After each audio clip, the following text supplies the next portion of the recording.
Welcome to Anjili Media.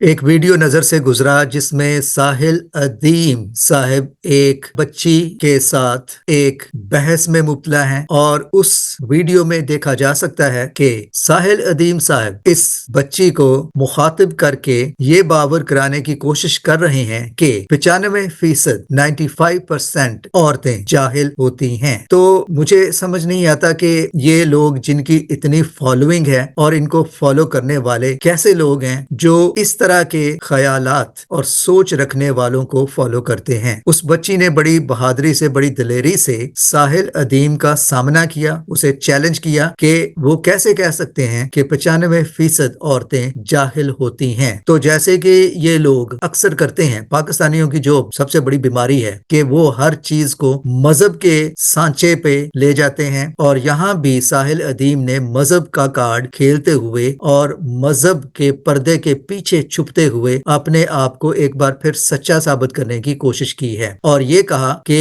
مسلمانوں میں کسی کو، خاص طور پہ خواتین کو، معلوم ہی نہیں ہوگا کہ طاغوت لفظ کے معنی کیا ہیں، اور اگر انہیں یہ معلوم نہیں ہے تو گویا وہ جاہل ہیں۔ تو بھائی کون ہے یہاں؟ آپ مائک لے کے سڑک پہ چلے جائیں اور 95% سے بھی شاید زیادہ، مرد کیا عورتیں کیا، ایون کہ علماء، ان کو بھی شاید اس لفظ کا کلی طور پر مفہوم معلوم نہیں ہوگا۔ اور انہوں نے یہ بھی کہا کہ اسلام کا پہلا فرض ہے کہ جاہل کو جاہل ہی کہا جائے۔ تو پتہ نہیں انہوں نے یہ بات کہاں سے لی ہے، اگر کسی کو معلوم ہے تو ہمیں بتائیں، شیئر کرے۔ تو دوسری بات انہوں نے بڑے غرور کے ساتھ، فخر کے ساتھ یہ کہی ہے کہ چونکہ انہیں یہ لفظ کا معنی معلوم نہیں ہے اس لیے وہ جاہل ہیں۔ میں سمجھتا ہوں کہ وہاں بیٹھے ہوئے ہال میں شاید بیشتر لوگوں کو اس لفظ کا معنی معلوم نہ ہو۔ کسی کے ایک لفظ کے معنی جاننے یا نہ جاننے سے وہ شخص کوئی جاہل نہیں ہو جاتا۔ کئی لفظ ہیں جن کو بہت سے لوگ نہیں جانتے، ساحل ادیم بھی بہت سے الفاظ کے معنی نہیں جانتے ہوں گے، لیکن چونکہ مذہب کارڈ کھیل کر انہوں نے اس بچی کو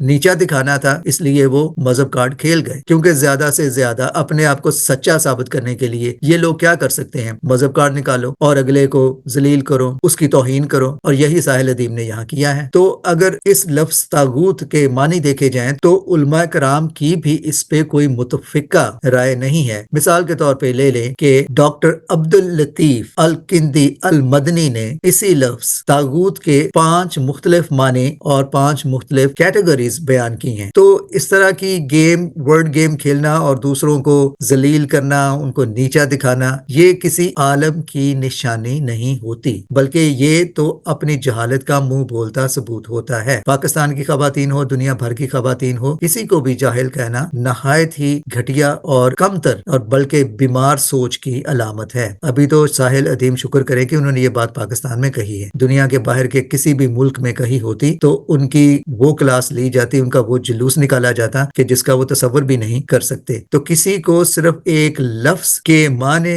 نہ جاننے کی بنا پر 95% خواتین کو جاہل قرار دینا، میں عقل مندی تو لفظ نہیں استعمال کروں گا، بلکہ یہی کہوں گا کہ یہ آپ کی جہالت کا منہ بولتا ثبوت ہے۔ Thanks for watching.